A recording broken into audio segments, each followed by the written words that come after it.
ಎಲ್ಲರಿಗೂ ನಮಸ್ಕಾರ, welcome to my channel. ಇವತ್ತಿನ ವಿಡಿಯೋದಲ್ಲಿ ಈಗ ಮಾವಿನಕಾಯಿ ಸೀಸನ್ ಆಗಿರೋದ್ರಿಂದ ರುಚಿಯಾಗಿ ಮಾವಿನಕಾಯಿ ಚಿತ್ರಾನ್ನ ಯಾವ ರೀತಿಯಾಗಿ ಮಾಡೋದು ಅಂತ ತಿಳಿಸ್ಕೊಡ್ತೀನಿ. ಈ ರೀತಿ ಮಾಡಿಕೊಂಡು ತಿನ್ನೋದ್ರಿಂದ ಗೊತ್ತೇ ಆಗೋದಿಲ್ಲ ಮಾವಿನಕಾಯಿ ಚಿತ್ರಾನ್ನ ಅಂತ, ಅಷ್ಟು ರುಚಿಯಾಗಿರುತ್ತೆ. ಬನ್ನಿ ಇವಾಗ ಹೇಗೆ ಮಾಡೋದು ಅಂತ ನೋಡೋಣ.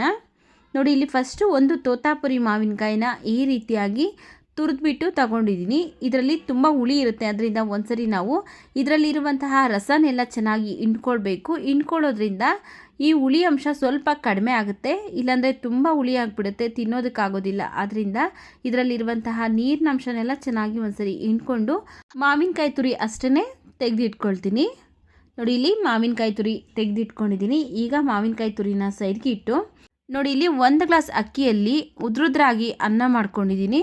ಅನ್ನ ಬಿಸಿ ಇದೆ, ಇದನ್ನು ತಣ್ಣಗಾಗೋದಕ್ಕಿಟ್ಟು ಸ್ಟವ್ ಮೇಲೆ ಒಂದು ಬಾಣಲಿ ಬಿಸಿಗೆ ಇಟ್ಟಿದ್ದೀನಿ. ಅದಕ್ಕೆ ನಾನು 2 ಸ್ಪೂನ್ ಆಗುವಷ್ಟು ಎಣ್ಣೆ ಚೆನ್ನಾಗಿ ಬಿಸಿ ಆದಮೇಲೆ 1-2 ಸ್ಪೂನ್ ಆಗುವಷ್ಟು ಕಡಲೆ ಬೀಜ ಹಾಕ್ಕೊಂಡು ಫ್ರೈ ಮಾಡ್ಕೊಳ್ತಾ ಇದ್ದೀನಿ.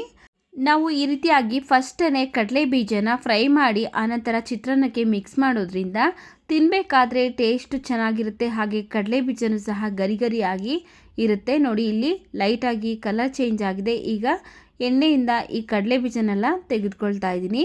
ಈಗ ಇದೇ ಎಣ್ಣೆಗೆ 1/4 ಸ್ಪೂನ್ ಆಗುವಷ್ಟು ಸಾಸಿವೆ ಹಾಕ್ಕೊಂಡಿದ್ದೀನಿ. ಸಾಸಿವೆ ಎಲ್ಲ ಚಿಟಪಟ ಅಂತ ಸಿಡಿದಾದ್ಮೇಲೆ 2 ಸ್ಪೂನ್ ಆಗುವಷ್ಟು ಕಡಲೆಬೇಳೆ, 1 ಇಂಚ್ ಆಗುವಷ್ಟು ಹಸಿ ಶುಂಠಿನ ತುರಿದ್ಬಿಟ್ಟು ಹಾಕ್ಕೊಳ್ತಾ ಇದ್ದೀನಿ.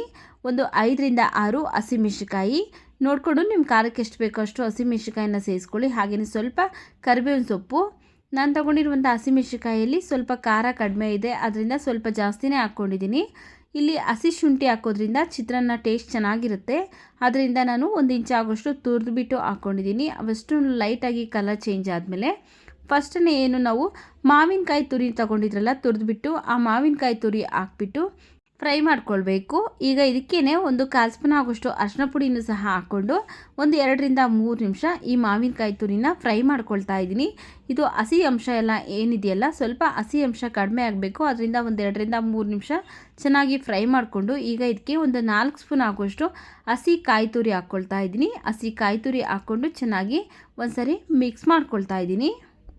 ನೋಡಿ, ಈಗ ಚೆನ್ನಾಗಿ ಒಂದ್ಸರಿ ಮಿಕ್ಸ್ ಮಾಡಿಕೊಂಡು ಈಗ ಇದಕ್ಕೆ ನಾವು ರುಚಿಗೆ ತಕ್ಕಷ್ಟು ಉಪ್ಪನ್ನು ಸೇರಿಸ್ಕೊಳ್ಬೇಕು. ನೋಡಿಕೊಂಡು ನಿಮ್ಮ ರುಚಿಗೆ ಎಷ್ಟು ಬೇಕಾಗುತ್ತಲ್ಲ ಅಷ್ಟು ಉಪ್ಪನ್ನು ಸೇರಿಸ್ಕೊಂಡು ಉಪ್ಪೆಲ್ಲ ಮಿಕ್ಸ್ ಆಗೋ ಥರ ಮಿಕ್ಸ್ ಮಾಡ್ಕೊಳ್ತಾ ಇದ್ದೀನಿ. ಈ ಗೊಜ್ಜನ್ನ ನಾವು ಹಾಗೇ ಎತ್ತಿಟ್ಟು ಫ್ರಿಜ್ಜಲ್ಲಾದರೆ 1 ವಾರ ಇಟ್ಟು ಬೇಕಾದರೂ ತಿನ್ಬೋದು. ಹೊರಗಡೆ ಇಟ್ಟರೆ 1-2 ದಿವಸ ಬರುತ್ತೆ, ತುಂಬ ರುಚಿಯಾಗಿರುತ್ತೆ. ಬೇಕು ಅನಿಸಿದಾಗ ನಾವು ಅನ್ನಕ್ಕೆ ಮಿಕ್ಸ್ ಮಾಡಿಕೊಂಡು ತಿನ್ಬೋದು.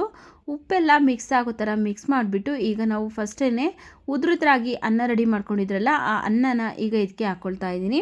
ಹಾಗೆಯೇ ಫಸ್ಟೇ ನಾವು ಕಡಲೆ ಬೀಜನ ಫ್ರೈ ಮಾಡ್ಕೊಂಡಿದ್ರಲ್ಲ, ಫ್ರೈ ಮಾಡ್ಕೊಂಡಿರುವಂಥ ಕಡಲೆ ಬೀಜ, ಸ್ವಲ್ಪ ಕೊತ್ತಂಬರಿ ಸೊಪ್ಪನ್ನು ಸಹ ಹಾಕ್ಕೊಂಡು ಇವಿಷ್ಟು ಅನ್ನಕ್ಕೆ ಈ ಗೊಜ್ಜೆಲ್ಲ ಮಿಕ್ಸ್ ಆಗಬೇಕು. ಆ ರೀತಿಯಾಗಿ ಚೆನ್ನಾಗಿ ಮಿಕ್ಸ್ ಮಾಡ್ಕೊಳ್ತಾ ಇದ್ದೀನಿ. ಮಾವಿನಕಾಯಿ ಸೀಸನ್ ಇದ್ದಾಗ ಒಂದ್ಸಲಿ ನೀವು ಟ್ರೈ ಮಾಡಿ ನೋಡಿ. ಈ ರೀತಿಯಾಗಿ ಹೇಗೆ ಬಂತು ಅಂತ ಕಮೆಂಟ್ ಸೆಕ್ಷನ್ನಲ್ಲಿ ಕಮೆಂಟ್ ಮಾಡಿ ಸ್ನೇಹಿತರೆ. ತುಂಬಾ ರುಚಿಯಾಗಿರುತ್ತೆ. ನೀವು ಎಷ್ಟೋ ಸರಿ ಮಾಡಿರ್ಬೋದು, ಆದರೆ ಒಂದ್ಸರಿ ಈ ರೀತಿಯಾಗಿ ಮಾಡಿ ನೋಡಿ, ತುಂಬಾ ರುಚಿಯಾಗಿರುತ್ತೆ. ಎಲ್ಲರೂ ಸಹ ಇಷ್ಟಪಡ್ತಾರೆ. ಕೆಲವೊಬ್ಬೊಬ್ಬರು ಮಾವಿನಕಾಯಿ ಅಂದರೆ ತಿನ್ನೋದೇ ಇಲ್ಲ, ಅಂಥವ್ರಿಗೂ ಸಹ ಈ ರೀತಿ ಚಿತ್ರಾನ್ನ ಮಾಡಿಕೊಟ್ರೆ ಇಷ್ಟ ಆಗುತ್ತೆ. ನೋಡಿ, ಚೆನ್ನಾಗಿ ಮಿಕ್ಸ್ ಮಾಡಿಕೊಂಡು ಸ್ಟವ್ನ ಆಫ್ ಮಾಡ್ಕೊಂಡಿದ್ದೀನಿ.